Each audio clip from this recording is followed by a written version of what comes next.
The time is 12 o'clock. Good afternoon. And here's the media news. First, the top stories. We're going to probe alleged manipulation of its annual grants to CDC. The Yobe government says troops rescued missing schoolgirls from insurgents. Petrol marketers and depot owners to shut down over unpaid 650 billion naira subsidy. IGP says police force lost 9,000 officers yearly to death, dismissal, and retirement. Iran fears situation in Syria could develop into a Middle East war. Doctors remove world's largest brain tumor in India. I am Toby Joseph, bringing the news in details shortly.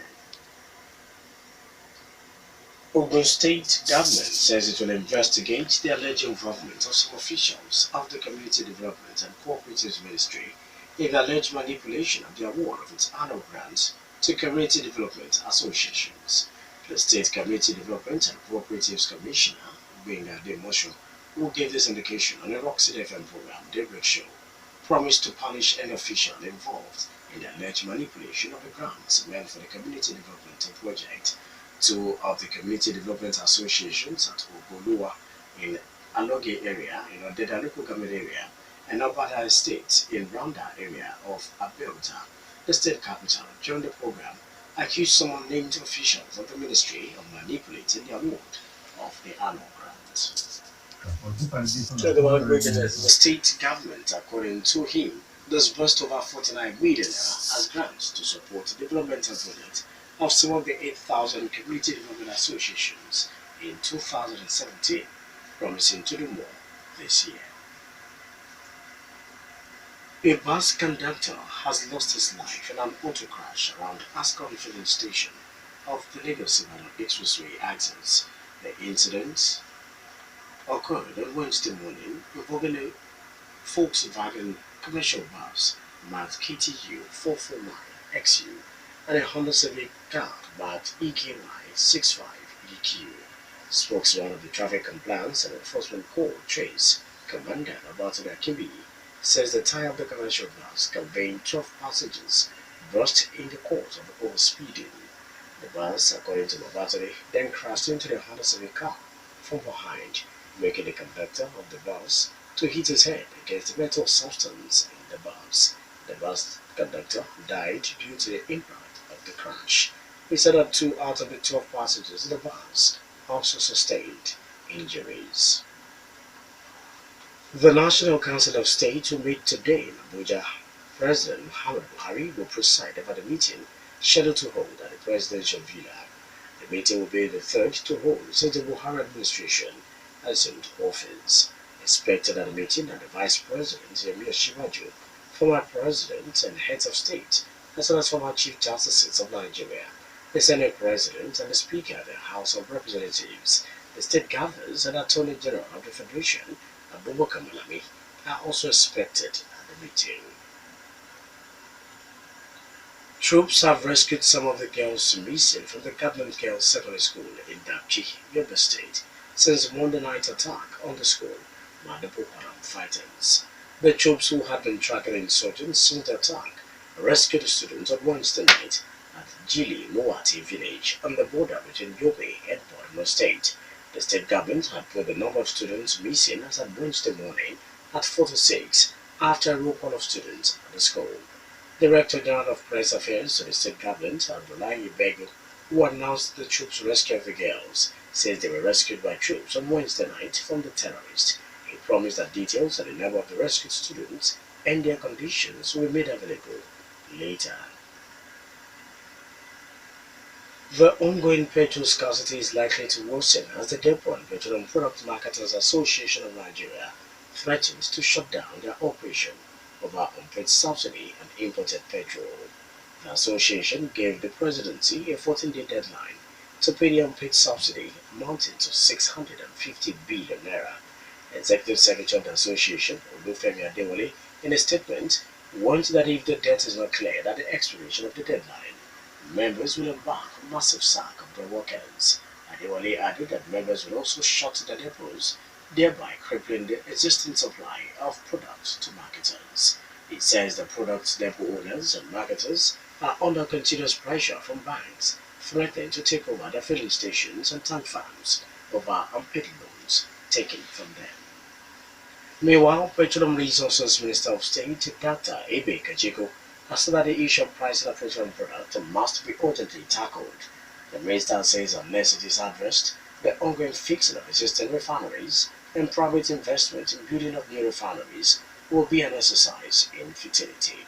Kajiko, speaking at the ongoing Nigerian International Petroleum Summit in Abuja, explains that no investor will establish refinery in Nigeria and sell its products at a loss. He, however, cautioned that in determining the appropriate price of products, the interests of the ordinary Nigerians must be considered.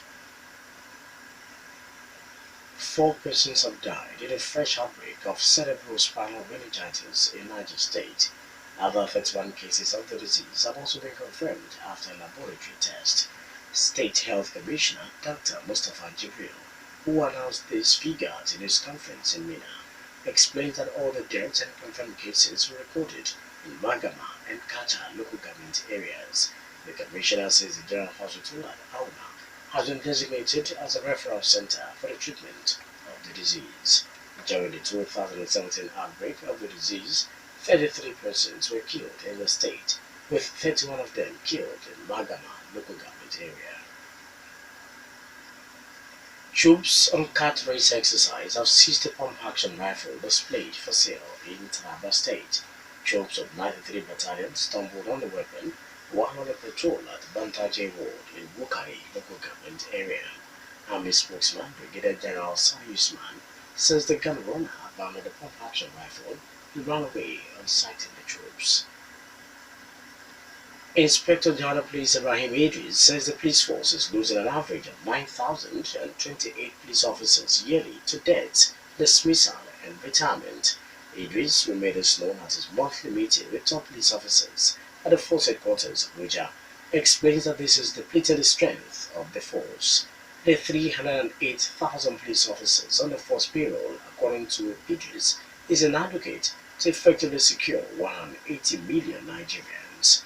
On the large number of police officers attached to individuals, Idris directed police commissioners to compile the list.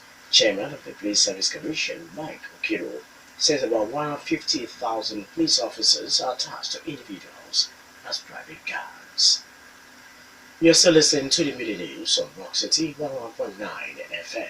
Up next, we'll bring you foreign, business, and sport news. Please do stay with us. Iran says the situation in its ally country, Syria, is very complicated amid growing concerns in wider regional war will erupt. Deputy Foreign Minister Abbas Araghchi says fear of war is everywhere in the region. It comes after Israel targeted Iran site in Syria earlier this month. Mr. Araghchi said Iran's presence in Syria was not aimed at creating a new front against Israel, but to fight terrorism. Mr. Araghchi added that Iran-backed militia, such as Lebanon's Hezbollah, which has also fought in Syria on the side of the Syrian government, existed to confront Israel. Doctors in India who have removed a 1.8 kilograms brain tumor from a 31-year-old man say it could be the largest in the world. The surgery, which lasted 7 hours, took place on 14th of February at the Nai Hospital in the western city of Mumbai, but the procedure was not made public as doctors weren't sure until now if it had been successful. Dr. Trimoti Nadkarni, chief of neurosurgery, said now it's a matter of recovery, but he's out of danger. Sunflower Pal, a shopkeeper from the northern state of Uttar Pradesh, had been living with a tumor for 3 years before his surgery was carried out. Doctors said Mr. Pal had lost his vision because of the tumor, but hoped he would regain it as he continued to recover from the operation. In business, an egg powder plant is to be commissioned in Emurele near Owo, Ondo State. The plant is built on a public-private partnership arrangement between Ondo State government and Greenfield Assets Limited. The Governor of the Central Bank of Nigeria (CBN), Governor Emefiele, and Ondo State Governor Rotimi Akeredolu will jointly inaugurate the plant. Spokesman of the CBN, Isaac Okorafo, says that Greenfield Asset Limited had commenced the utilization of 150 hectares of land for the establishment of a 10 million broilers per annum farm with 4,000 birds per hour meat processing plant.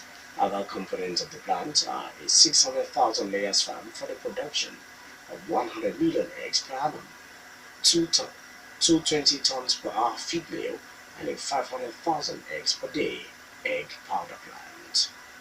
Finally, in the media news, sport news. All three professional football league teams on the continent recorded remarkable results in the CAF Champions League and Confederations Cup, respectively. This includes two away victories at Banjul in the Gambia and Yaoundé in Cameroon, while MFMFC won in Lagos. Aqua United achieved the unthinkable in Banjul against the Hawks FC as they overturned a 1-2 deficit to progress to the next round. Aqua United turned the result around with a 2-0 win in Banjul to progress 3-2 on aggregate to the next round of the CAF Confederations Cup. In Lagos, MFMFC pipped AS Remo Bamako 1-0 at the Soccer Temple Agege on Wednesday.